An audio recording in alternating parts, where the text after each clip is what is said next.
Bonjour à toi et bienvenue au message lumière de la famille Myriam Bethléem du mardi 12 août, septième jour de notre belle neuvaine préparatoire à la solennité de l'Assomption de la Sainte Vierge.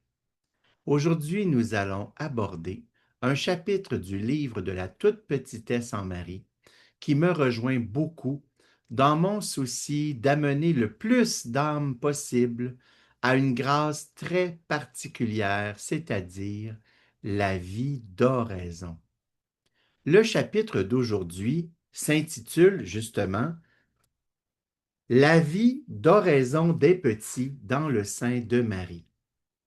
Et ceux qui regardent le message lumière depuis longtemps ont sûrement remarqué que dans la famille Myriam, nous parlons souvent de l'importance d'installer dans notre vie la fidélité à cette prière du matin qu'on appelle l'oraison rencontre.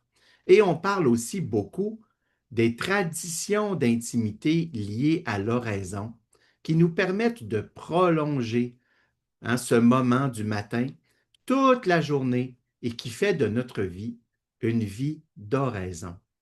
En fait, le travail est surtout celui du Saint-Esprit.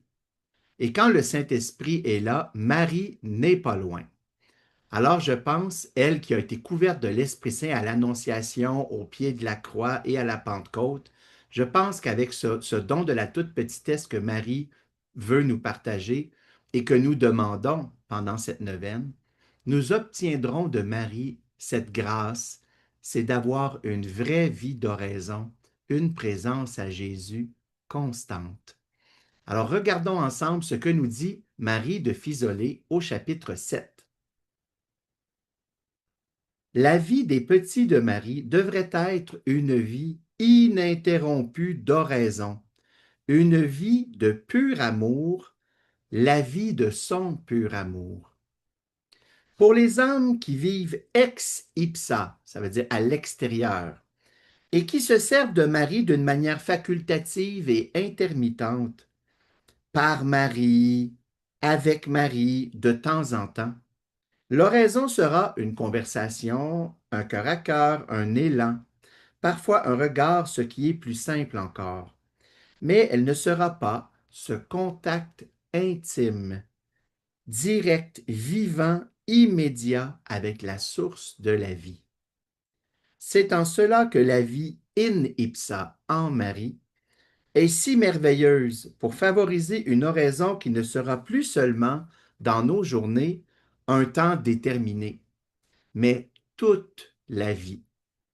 Comme la respiration est la condition de notre vie physique et organique. On le sait, hein? On ne commence pas nos journées le matin en prenant une grande respiration qui va durer toute la journée. Il faut continuer de respirer toute la journée et c'est ce que nous procure cette vertu de présence mariale qui nous est donnée par Marie si on a une vie d'oraison.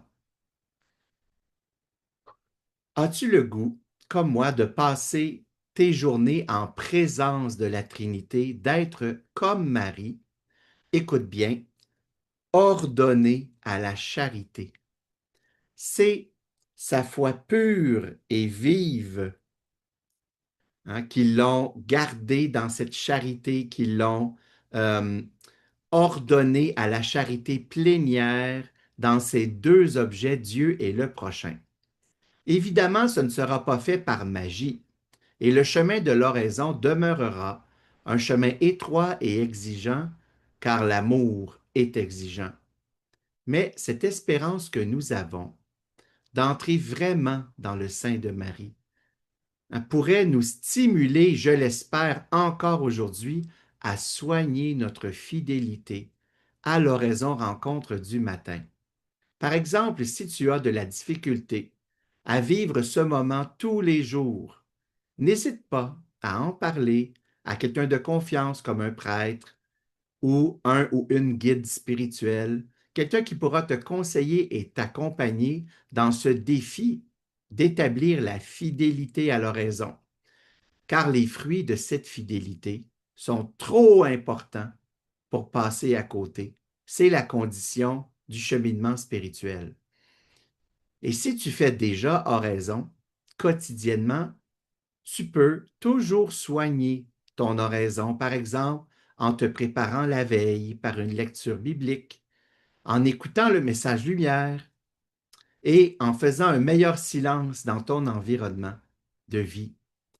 Ce qui me remplit d'espérance, c'est que Jésus et Marie verront tes efforts et mes efforts et nous pouvons être assurés de leur fidélité à eux et de nous renouveler chaque jour l'invitation à l'oraison.